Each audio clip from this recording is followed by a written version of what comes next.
우리가 본 교회가 개척된 지가 1년을 향해 가고 있습니다. 아직 1년 되지 못했는데요. 한 번쯤은 설교의 욕심은 전혀 정말 1도 없고요. 커피와 교회 성도님들에게 정식적으로 고마움을 표현해 보고 싶었습니다. 그 이유는 저희 교회 정말 적은 월세에도 공간을 이렇게 허락해 주시고 경제적인 논리가 아니라 어떤 사명적인, 사역적인, 그리고 또 함께 있어야 된다라는 그런 교회론적인 마음으로 저희를 품어주셔서 감사하고, 무엇보다도 우리 성도님들에게도 감사하지만 우리 안민호 목사님과 또 유재 성에게 정말 감사하다라고 제가 대표로 전하고 싶었습니다. 우리가 본 교회 성도님들 박수 한번 좀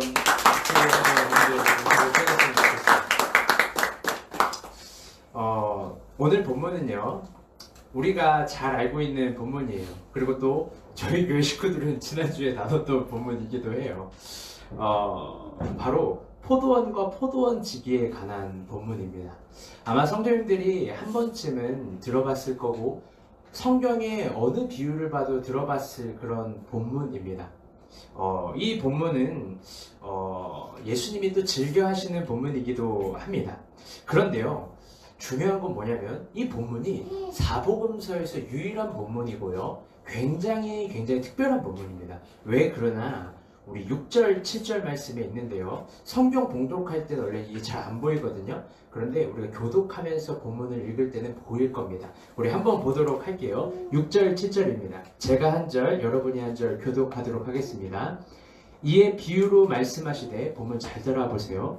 한 사람이 포도원에 무화과나무 심은 것이 있더니 와서 그 열매를 구하나 얻지 못한지라. 포도주지에게 이르되 내가 3년을 와서 이 무화과나무에서 열매를 구하되 얻지 못하니 찍어버려라. 어찌 땅만 버리게 하겠느냐. 성도님들 뭐 특이하지 않나요? 하나도 안 특이한가요? 본문을 깊게 보다 보면 우리 강보미 청년이 집사님인가요? 이제 결혼하시는 신부님인가요? 뭐라고 표현될지 모르겠는데 성경 공독을 해주셨지만 포도원 비유인데, 포도원에서 어떤 나무를 구하고 있죠? 무화과 나무의 열매를 구하고 있어요. 이거는 마치 사과나무 밭에서 밤나무 구하는 거고요, 이 광어의 집 가서 소고기 구하는 거고, 커피와 교회에서 소주 찾는 거랑 비슷해요. 이거는 뭐 말이 되지 않아요. 가장 정확한 상식적인 포인트는 뭐냐? 포도원에 갔으면 뭐를 구해야 된다? 포도 열매를 구해야 돼요. 그런데 이 주인은 왜 어떤 상식을 가져서 그런지 모르겠지만 포도원 나무에서, 포도원 밭에서 무화과 나무 열매를 구합니다. 그것도 한 번만 구한 것이 아니라, 박수 한번 시작! 집중해주세요. 한 번만 구한 것이 아니라 3년 동안 구했다라고 7절 말씀을 보면 알 수 있습니다. 이것을 보기 위해서는 이스라엘의 지리적 특징을 조금 알아야 해요. 사진 한번 넘겨주세요. 제가 그나마 좀 유아틱하고 이해하기 쉽게 구했는데요, 우리나라 지형은요 첩첩산중이잖아요. 그런데도 땅이 고르고 평평합니다. 그런데 이스라엘 지역은요 꼭 그렇지 않아요. 저기 위쪽에 있는 이 이스트뱅크, 과자지구 쪽은 다 이렇게 산이고요, 그 아래쪽으로는 평지예요. 그런데 두 땅이요 굉장히 정확히 다른 땅이에요. 그냥 지리적으로 남쪽, 북쪽, 동쪽, 서쪽 이런 구분의 땅이 아니라요, 이 땅의 성질이 다릅니다. 여기 위쪽에 좀 굴곡진 거 여러분 보이세요? 성도님들? 이 위쪽에 있는 땅은요, 땅이 죄다 염기성이에요. 그리고 또 아래쪽에 있는 땅은 어떤 성질의 땅이냐? 우리가 본 교회 성도님들 아시죠? 무슨 땅이다? 산성. 네, 산성의 땅입니다. 그래서 두 성질이 너무나 다른 땅이에요. 우리나라는 여러분 전혀 그렇지 않습니다. 우리나라 땅은요 굉장히 성질이 골고루 있어서요, 심기만 하면 심는 대로 거두고, 여러분 콩 심은 데 콩 나고 팥 심은 데 팥 나는 나라가 우리나라예요. 이게 재미있는 게 콩 심어도 콩 안 나고 팥 심어도 팥 안 나는 나라가 많은데요, 우리나라 땅은 골고루라서 이 농작물이 잘 자랍니다. 그런데 이스라엘은 한쪽 성질이 너무 강하기 때문에 어떻게 그 땅의 성질을 바꿔놓느냐? 포도를 심을 때는 포도와 전혀 다른 성질의 식물을 심습니다. 포도는 어떤 식물일까요? 포도는 어떤 성질이 강한 식물일까요? 맞아요. 그렇기 때문에 이 산성의 땅에 산성의 식물을 심기 위해서는 그 안 좋은 영양분을 먹기 위해서 이 염기성 식물을 심는데요. 그게 바로 무화과나무입니다. 즉 포도나무 밭에서 무화과나무를 심는다는 건요, 이스라엘 사람들에게는 매우 상식적인 거예요. 어떤 상식? 서로 안 좋은 양분을 빨아들임으로 열매를 맺게 하는 거예요. 열매도 한번 생각해 봅시다. 열매도 굉장히 큰 은혜가 돼요. 포도나무, 다 포도 좋아하시나요? 네. 제 아내가 그렇게 포도를 좋아해요. 포도를 막 먹으면 이게 탱글탱글 하잖아요. 저는 포도를 안 좋아해요. 막 씨 있고 막 먹기도 불편하고. 그런데 그 포도가 먹기 좋은데요. 이스라엘의 포도는 기가 막힙니다. 어떠냐? 사진 한번 넘겨주세요. 여러분 좀 보이시나요? 이게 좀 불이 켜져 있어서 안 보일 텐데 이게 다 포도예요. 포도. 포도가 엄청나요. 느낌이 이 정도 포도는 우리 집 뒷집에도 나온다? 그리고 또 다음 사진 하나 넘겨주세요. 네, 여기 보이세요? 포도가 굉장히 놀라울 정도로 이게 이스라엘 포도예요. 우리나라 포도는 뭐 잽이 안 돼요. 옆에도 사실 청포도예요. 옆에는 이 청포도입니다. 나뭇잎이 아니라. 한 송인가요? 한 송이 아래 자라는데요. 우리나라에 있는 백유종 그 포도나무 방식과는 전혀 다른 그 포도입니다. 그래서 이스라엘은 석회석이 많은 물을 대신해서 포도주를 정말 생수처럼 먹기도 하죠. 요즘은 그렇지 않아요. 이 BC 1세기 정도에서 한 10세기 정도에나 그랬고요. AD죠. 그런데요, 여러분 그에 반해서 무화과나무는 어떠냐? 무화과나무도 한번 봅시다. 여러분 이게 무화과나무예요. 굉장히 크죠? 그런데요, 재밌는 게 여러분 꽃이 있을까요? 없을까요? 없어요. 꽃이 없어요. 열매 있을까요? 없을까요? 다들 이 무화과나무를 우리나라 전라도 신안 지역의 그 달콤하고 쌉싸름하고 물이 많은 무화과로 생각하는데요. 이스라엘의 무화과는 그렇지 않아요. 넘겨주세요. 이게 열매가 있는 보통의 무화과고 이 오른쪽이 이스라엘의 무화과인데요. 이스라엘의 무화과는 쬐그라들고 잘 자라나지가 못해요. 왜? 안 좋은 땅을 빨아먹음으로 생기는 열매이기 때문입니다. 즉 무화과 나무는 문자 그대로요. 없을무, 꽃과 과실과 꽃과 과실이 없이 맺어지는 열매다. 그게 바로 무화과 나무예요. 그런데 참 재밌는 건요. 포도원 주인이요. 저를 봐주세요. 포도원 밭에 가서 가장 먼저 구한 게 포도 열매가 아니라는 거예요. 포도원 주인이요. 가장 먼저 포도원 밭에서 구한 게 뭐냐면 이 꽃도 열매도 없는 무화과 나무 열매라는 거예요. 우리의 입장에서는 뭔가 포도원 밭에 가면 이 단촐한 시각에서는 포도 열매가 많아야 좋은 거 아닌가라고 생각해요. 그런데 여러분, 주인의 시각은 늘 다른 거예요. 주인의 입장은 늘 다른 거예요. 그 주인의 관점에서는 포도만 열매가 아니라 무화과가 맺어야 참된 열매고 무화과가 맺어야 진짜 이게 열매로서의 기능을 감당한다라는 거예요. 주인의 관점은 늘 다릅니다. 우리 사랑하는 성도님들, 이제 1년이 지나가고 있는 시간입니다. 물리적인 솔직히 24시간은 누구나 다 똑같고 매일 똑같아요. 그런데 우리는 참 재미있는 성격을 갖고 있죠. 뭘 갖고 있냐? 12월 31일만 되면 그렇게 침울해져요. 그렇게 숙연해지고 나를 돌아보게 되고 이거 맞나 틀리나 막 이런 걸 생각해 보게 됩니다. 그런데 반대로 똑같은 24시간인데 1월 1일만 되면 왠지 모르게 설레고 힘차고 막 뭐라도 할 수 있을 것 같아요. 그런데 아직은 12월 31일이니까 그 성격에 맞춰서 우리 한번 소심해지기도 하고 정리해 보기도 하고 숙연해져 봅시다. 늘 1년 내에 하는 고백들, 고민들이요. 어떤 거냐? 나는 뭘 열매를 맺었을까? 나는 어떤 열매를 맺었을까? 한 번쯤은, 아니요, 매번 생각해서 이제는 질릴 법한 그 고민을 또 한 번 해봅시다. 그런데 대부분 사람들이 이 12월 31일 날 열매를 고민하는 종류의 열매, 그 어떤 거냐? 죄다 포도나무 같은 열매예요. 주렁주렁한 열매. 보암직도 하고 지혜롭게 할 만큼 탐스럽기도 한 열매. 그게 내 인생에 뭔가 갖춰져야 된다고 생각해요. 그거 뭐 어떤 거겠어요? 직장, 승진, 월급. 우리가 본 교회랑은 전혀 상관없는 이야기들이에요. 항상 이런 것들이 조금 더 잘 돼야 인생을 잘 사는 것 같아요. 뭔가 다 좋게 결혼해야 되고 정숙이 전사에 결혼해야 됩니다. 할렐루야. 아멘이 없으시네요 우리 성도님들. 할렐루야. 아멘. 안 됩니다. 커피와 교회도 더 잘 돼야 되고, 그리고 또 뭐 다 이런 것들, 좋은 집, 좋은 차, 좋은 옷, 막 이런 것들이 덕지덕지 포도나무처럼 열매를 맺어야 된다고 생각을 해요. 남들도 볼 수 있고 나도 볼 수 있고 뭔가 딱 알아볼 수 있는 그런 꽃도 있고 열매도 있는 포도나무 같은 열매들이에요. 그런데 성도님들, 우리 주인의 관점, 우리 주님은요 그 포도나무 열매 앞에서 다른 거를 물어본다는 거예요.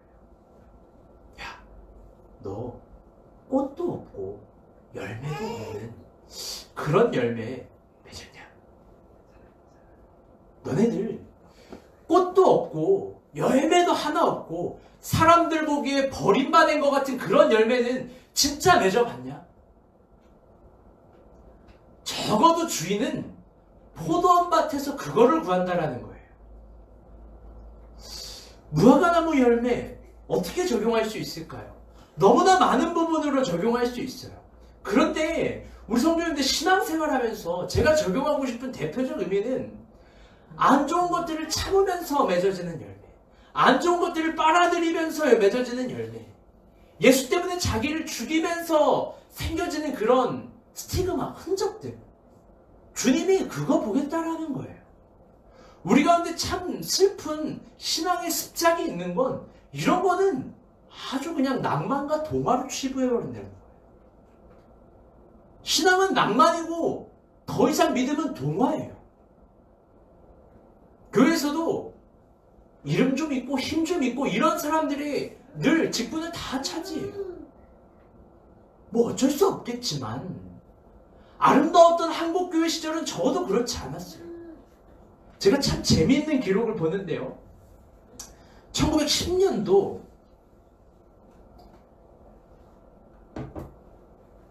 개성교회라는 곳이 있는데요. 장로 장립건이 있었대요. 장로 장립건이 있는데 누가 교회에서 추천이 되냐? 그 교회에서 가장 부자인 어떤 김진사라는 사람이 추천이 됐고, 또 하나는 실화인데요. 제가 이거 기록 보면서 놀랐어요. 우리 교회 수준이, 한국 교회 수준이 이 정도였구나. 그 김진사네 집에서 종으로 섬기도 있던 무슨 아무개 머슴이 같이 장로 추대권으로 올랐어요. 누가 된지 아세요? 네, 뻔한 스토리, 머슴이 됐어요. 그런데 더 수준 있는 건 뭐냐면 그 김진사라는 분이에요. 그분의 성함은 모르지만 그 김진사라는 분이 장로님으로 교회에서 인정해주고 대우해주고, 그리고 집에서는 어떻게 했는지 잘 모르겠어요. 그건 뭐 기록이 없으니까. 그런데 철저히 낮아졌다라는 거예요. 무화과나무의 열매가, 무화과나무의 그런 아름다움이 진짜 보여야 되는 거예요. 적어도 교회는 그렇게 다른 논리로, 다른 인격으로, 다른 관점으로 바라봐야 된다는 거예요. 저는 이번 1년을 정리하면서 이 주님의 계산법 앞에 너무나 부끄러웠어요. 오늘도 사실 설교를 하러 온 이 순간에도 얼마나 제가 지금 부끄러운지 모르겠어요. 얼굴이 뜨뜻해요. 왜냐면 저희 집 뒤에 누가 차를 박아놓고 안 빼는 거예요. 여기 와야 되는데. 그런데 또 아내는 허리를 순간 삐끗했어요. 어디 보내야 되는데 15통화를 해도 안 받아요. 문을 두들겨도 안 받아요. 그러면서 하는 말이, 내가 급한 사정이 있는 줄 아나? 그분이 그렇게 얘기를 해요. 저도 사람이에요. 그래서 막 화를 냈어요. 내보면서도 오늘 내가 무화과나무 설교를 해야 되는데 나 하나 죽이지도 못하고 나 하나 이 억누르지도 못하고 아직도 나는 멀었구나. 정말 그 마음이 불편해서 혼났어요. 우리 성도님들 2019년 바빴을 거예요.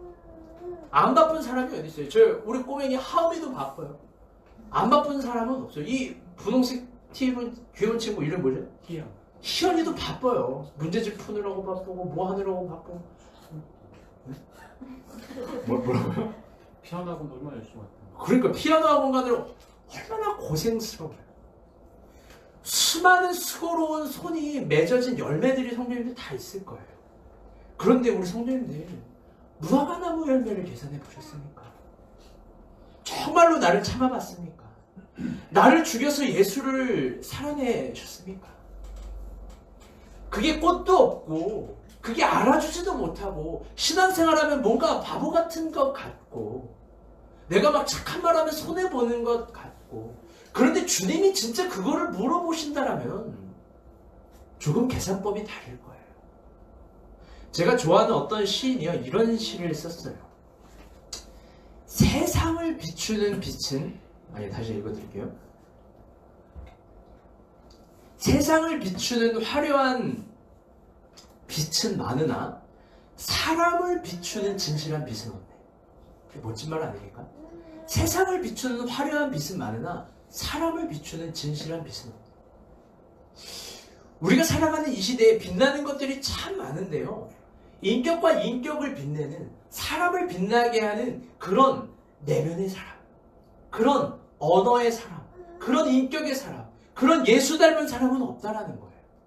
우리는 단 한순간도 신앙생활을 하지 않은 적이 없는데 그 많은 신앙의 열매, 승리, 그 궁극, 그게 언제나 포도나무로만 판단하고 있었다라는 거예요.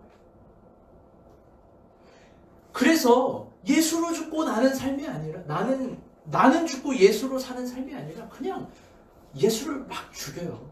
그리고 내가 더 살려고 내가 더 빛나려고 막 하는 거예요. 어쩌면 우리는 정말 그렇게 나 없는 사람을 그리워하는지 모르겠어요. 여기 있는 성도님들 중에서 제가 특별히 위로해드리고 싶은 성도님들이 있어요.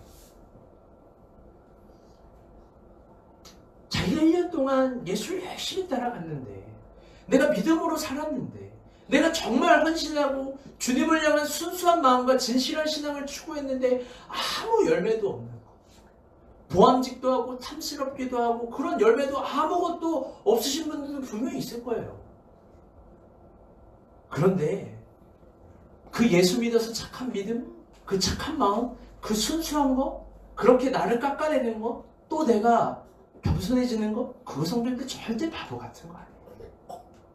절대로 바보 같은 거 아니에요. 우리 옆에 사람과 한 번 더 인사합시다. 신앙은 바보 같은 것이 아닙니다. 신앙은 바보 같은 것이 아닙니다. 적어도 무화과나무의 열매를 찾는 포도나무 앞에서 무화과나무의 열매를 찾는 주님의 계산법 앞에서는요. 그런 열매 없는 것들, 꽃 없는 것들, 오히려 나를 죽여야 하는 것들, 그 나쁜 거, 바보 같은 거 아니라는 겁니다. 우리가 본 교회에 참 신기한 일이 사실 생겼어요, 이번 주에. 이런 설교의 맥락과 비슷한 건데요. 저희 교회 뭐 성도님들이 많지 않아요. 많지 않은데, 가장 핵심 멤버들이 있는데, 간사님, 전도사님이 아니라 우리는 신혼부부예요. 신혼부부가 4커플이 있어요. 아주 든든해요. 그런데 놀라운 기적이 일어났는데, 그 신혼부부 4커플이요. 지난주에 4커플 중 3커플이 다 싹 다 사표를 냈어요. 사표를 맞을 건지 사표를 낼 건지 모르겠는데 가뜩이나 뭐 교회 헌금으로 기대를 했었는데 이제는 정말 소망이 주님밖에 될 수가 없어요. 우리 교회는 뭐 웃어주세요. 뭐 아무것도 소망이 없어요, 정말로. 그런데 무서운 게 여기 있어요. 그래서 다 사임을 하고 사표를 내면 우울해야 되잖아요. 절망적이어야 되잖아요. 막 힘들어야 되잖아요. 아니 그렇잖아요. 다 가장인데. 그런데 우리는 마치 천국을 만난 듯 기뻐하고요. 또 진짜 소름 돋도록 제가 무서운 거 뭐냐면 이 친구들이 주님을 보고 있는 거예요. 제가 그거 하나만큼은 진짜 인정하겠더라고요. 직업이 잘렸어요. 셋 다 남자들이. 못났죠. 그런데 어떤 거에 긴장하냐? 내가 돈 못 벌 거에 긴장하는 게 아니라 이번엔 정말 주의 뜻을 따라가리. 이번엔 정말 하나님께 응답받고 걸어가리. 그러면서 다시 기본기로 다시 소름 돋는 그 하나님과의 관계로 들어가는 점이 너무 제가 긴장되더라고요. 사랑하는 성도님들, 모두가 실패 부분이 있을 거예요. 모두가 더 어려운 일이 있을 거예요. 사실 웃고 있지만 우리 뭐 웃기는 상황이에요, 진짜. 그런데요, 여전히 내가 모든 실패 속에서 신앙을 키워내고 있다면, 예수를 꿈꾸고 있다면, 여전히 내 그 모든 절망스러운 순간 속에서 사람들은 볼 수 없고 열매도 없고 꽃도 없는 그 꽃을 피워내서 걸어가고 있다면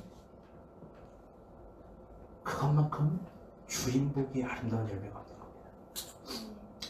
우리 마지막으로 한 가지만 더 고려해보고 말씀을 정리해보도록 하겠습니다. 우리 8절 9절 한번 읽어보도록 하겠습니다. 다 같이 한번 읽어보겠습니다. 시작. 내가 이르되 주인이여 금년에도 그대로 두소서. 내가 두룩하고 걸음을 줄이니 이후에 만일 열매가 열면 좋거니와 그렇지 않으면 찍어버리소서 하였다 하시니라. 아멘. 포도원 주인이 포도원 그 지기가 주인에게 뭐라고 이야기하냐?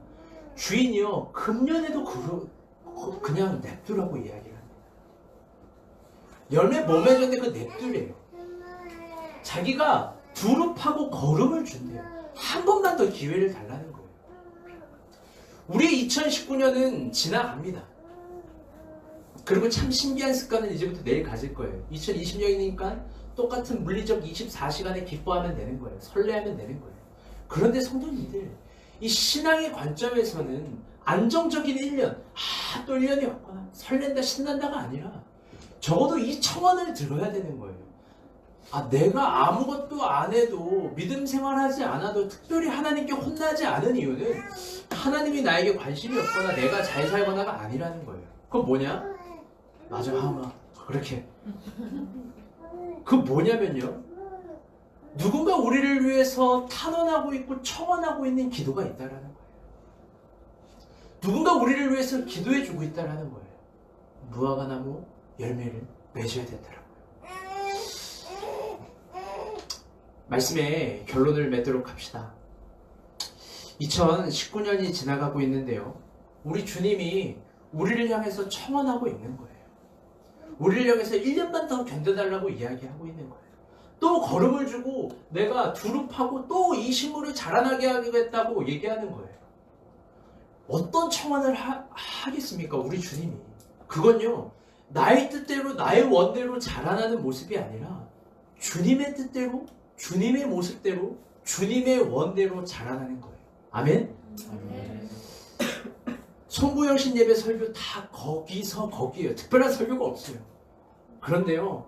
조금 한번 이런 정리하는 걸 얘기해보고 싶어요. 주님의 모습을 꿈꾸는 우리가 됩시다. 아멘? 아멘. 우리 다 같이 한번 따라해봅시다. 주님의 모습을 꿈꾸는 우리가 됩시다. 그렇게 자라나는 마음으로 제가 시 한 편 적어왔습니다. 한번 읽어드리고 우리 기도하도록 하겠습니다. 우리 강보미 집사님, 우리 반주 한번 주세요. 우리 위해서 반주가 기본. 청년님이고, 죄송해요. 저희 위해서 딱 설교 이렇게 마무리 항상 시를 나눴는데 반주가 있거든요. 제가 지었어요. 은혜스러우십니다. 잘 들어보세요. 1년이면 제목이 1년이에요. 1년이면 365일은 지나가고 12달은 흘러가고 사계절은 변해간다. 1년이면 꽃은 다 자라나고 나무도 다 자라나고 이삭은 쌀밥이 되고 쌀밥은 사람이 되더라. 1년은 모든 것을 변화시키고 모든 것을 자라나게 하고 모든 것을 시작하게 한다. 그러나 나의 1년은 어찌나 욕된지 어찌나 비겁한지 아무리 살아도 자라나지 않는다. 난 참 바보처럼 살았군요. 난 참 바보처럼 살았군요. 잊어버린 것은 아니까, 늦어버린 것은 아니까, 흘러버린 세월 찾을 수만 있다면 얼마나 좋을까. 난 참 바보처럼 살았군요. 바보처럼 살았군요. 바보처럼. 이거 이 노래 아세요? 바보처럼. 누가 불렀죠, 가수? 배철수 씨 아닌가요? 아닌가? 아무튼 제가 그걸 생각했는데 이런 바보처럼 살지 않는 우리가 되었으면 좋겠고요. 주님이 원하는 모습으로 충분히 자라날 수 있는 1년 소망했으면 좋겠습니다.